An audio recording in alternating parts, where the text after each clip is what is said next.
సమస్యలు లేని జీవితం అంటూ ఉండదు. ప్రతి ఒక్కరి జీవితంలో ఏదో ఒక సమస్య ఉంటుంది. మీ సమస్యలన్నింటినీ తొలగించే ఓం శ్రీ కనకదుర్గా జ్యోతిష్యాలయం. విద్యా, ఉద్యోగం, ఆర్థిక, కుటుంబ సమస్యలు, ప్రేమ, పెళ్లి సమస్యలు, వ్యాపార సమస్యలు, ఇలా ఏ సమస్యకైనా పరిష్కారము అనేది చెప్పబడును. అలాగే స్త్రీ పురుష వశీకరణము అనేది ప్రత్యేకంగా చేయబడును. లంక బిందెలు, గుప్త నిధుల గురించి కూడా చూడబడును, చెప్పబడును. Phone number 6302400814. మరియు ఏ ఇతర సమస్యలకైనా సరే శక్తి పూజలు చేసి పరిష్కారము అనేది చూపబడును. యంత్రాలు ఇవ్వబడను. మీరు ఎక్కడెక్కడో జ్యోతిష్యం చూపించుకొని నిరాశ చెంది ఉన్నారా? అయితే ఒక్కసారి గురువు గారికి కాల్ చేయండి. Phone number 6302400814. జై Varahi Mata. Welcome to my channel. ఎవరైతే ఈరోజు ఈ కథ వింటారో, ఈ కథ విన్న మరుక్షణమే మీ చెవిలో ఒక శుభవార్త పడుతుంది అని వారాహి అమ్మవారైతే అంటున్నారండి. ఎవరైనా మన ఛానల్ని కొత్తగా చూస్తున్న వారైతే please like, share and subscribe my channel. Video కనుక మీకు నచ్చినట్లయితే ఒక చిన్న లైక్ ఇచ్చి సపోర్ట్ చేయండి ఫ్రెండ్స్. అలాగే 10 మంది మిత్రులకు షేర్ చేయండి. ఇక మనము కథలోకి వెళ్దాము. కొల్హాసుర గురించి ఈరోజు మనము విందాము. కుమారుని మరణ వార్తతో ఆవేదనకు గురైన కొల్హాసురుడు జరిగిన అన్యాయానికి వగచి కోపోద్రిక్తుడై ఇలా ఆలోచించాడు. ఈ దేవతలంతా నా బంధువులను నిర్దాక్షిణ్యంగా చంపేస్తున్నారు. వారు శ్రీ మహాలక్ష్మి అండ చూచుకొని ఈ దుష్కార్యాలకు పాల్పడుతున్నారు. కాబట్టి కారకులైన ఆమెను నేను అడ్డు తొలగించుకోవలసింది ఉన్నది. వేళ్లను సమూలంగా పెకలిస్తే గాని ఈ కొమ్మల విస్తరణ ఆగదు. ఈ ఆశయంతో 100 సంవత్సరాలు కఠోర తపస్సు చేశాడు కల్హాసురుడు. అతని తపస్సుకు మెచ్చిన సింహవాహిని ఒక వరం కోరుకోమంది. తల్లి, నేను నా శత్రు నిర్మూలనం గావించవలసి ఉన్నది. కావున నీవు 100 సంవత్సరాలు ఈ నగరాన్ని విడిచి ఉండవలను, అనుగ్రహించు అని కోరాడు. భక్తవరదై కొల్హాసురుని కోరిక మేరకు వరాన్ని ప్రసాదించిన శ్రీ మహాలక్ష్మి ఒకంత ఆవేదనతో కరవీరపురం నుండి వీడి ఒంటరిగా హిమాలయాల్లో నివసించసాగింది. కరవీరాన్ని వీడిన ఆవేదన ఆమెను కలిచివేయసాగింది. అదే అదునుగా సర్వ సామ్రాజ్యాధిపతి అయిన కొల్హాసురుడు బ్రహ్మ, విష్ణు, మహేశ్వరులను వధింప తన సైన్యాన్ని ఆదేశించాడు. రాక్షస సైన్యం ప్రథమంగా దేవలోకంపై దండెత్తింది. దేవతలు ప్రాణాలు అరచేత పట్టుకొని రహస్య స్థావరాల్లో తలదాచుకోసాగారు. రాక్షస సైన్యం ముల్లోకాలలో బీభత్సం సృష్టిస్తూ కుసుమ కోమలాలైన రాకుమార్తెలను బందీలను చేయసాగారు.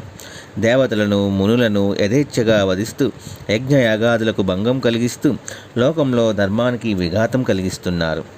దేవతల మొర ఆలకించిన విష్ణుప్రియ దుష్టశిక్షణకై యుద్ధానికి సన్నద్ధురాలై ఆయుధదారులైన అనుచరులు రాంకాభైరవుడు, కాలవితులుడు, సిద్ధుడు, బాటుకేశ్వరుడు మరియు చాముండాడి గణాలతో కూడి రాక్షస లోకానికి తాను అనుగ్రహించిన కాలపరిమితి ముగిసే వరకు వేచి చూసి తర్వాత రాజ్యంలోకి తిరిగి అడుగుపెట్టింది. తదనంతరం రాక్షస సైన్యాన్ని తన అజేయ శక్తితో తుదముట్టించి ఆర్తులను ఆదుకుంది. కొల్హాసురుడు క్రోధంతో భీకరుడైన రక్తలోలుడనే రాక్షసుని కథనానికి పంపాడు. దేవి ఉజ్వలాంబ రూపంలో భైరవుని సహకారంతో భీకర యుద్ధంలో రక్తలోలుని అంతమొందించింది. ఆగ్రహంతో ఉన్న కొల్హాసురుడు దేవతల ఆయుధాలన్నింటినీ మాయం చేసి వారిని నిరాయుధులు చేయసాగాడు.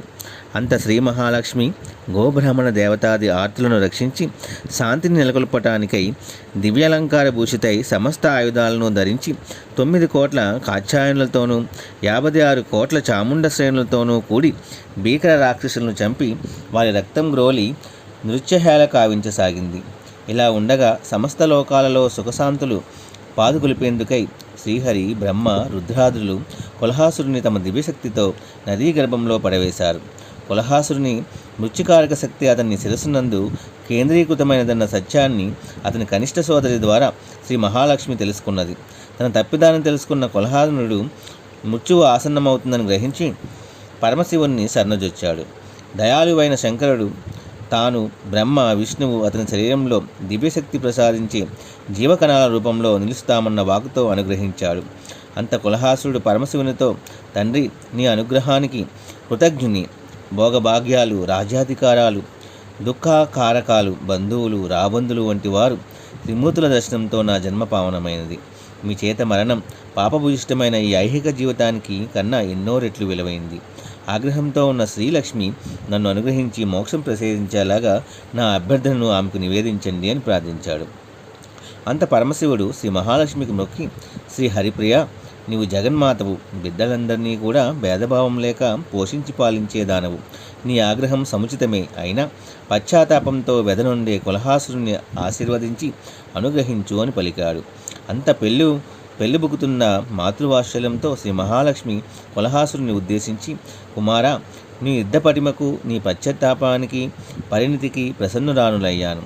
కరవీరంలోని గయతీర్థంలో నీవు యుగాంతరాలుగా నివసించేలాగా అనుగ్రహిస్తున్నాను. ఆ క్షేత్రం భక్తులకు ఆముష్మిక స్థితి కల్పించే ప్రదేశంగా విరాజిల్లగలదు. ఇచ్చట స్వయంగా శంకరుడే పరివేష్టితై సమస్త లోకాలను రక్షిస్తూ ఉంటాడు అని పలికింది. కులహాసురుడు లక్ష్మీదేవితో, ఓ మహామాతృక, నీ అనుగ్రహానికి నా జన్మధన్యమైంది. బిడ్డల తప్పులను సరిదిద్ది సన్మార్గాన నడపటము తల్లి యొక్క విద్యుక్త ధర్మమని మీ క్షమాగుణం నిరూపించింది. నా చింతనే నువ్వు ఇదే దివ్య రూపంతో శాశ్వతంగా కొలువై ఉంటూ నీ దర్శన మాత్రాన్నే భక్తులు పునీతులయ్యేలాగా అనుగ్రహించు. ఇప్పటి నుండి ఈ ప్రదేశం కొల్హాపురం అని పిలువబడేలాగా ఆశీర్వదించి నా నామం అమరం అయ్యేలాగా అనుగ్రహించు అని భక్తి పారవశ్యంతో ప్రార్థించాడు.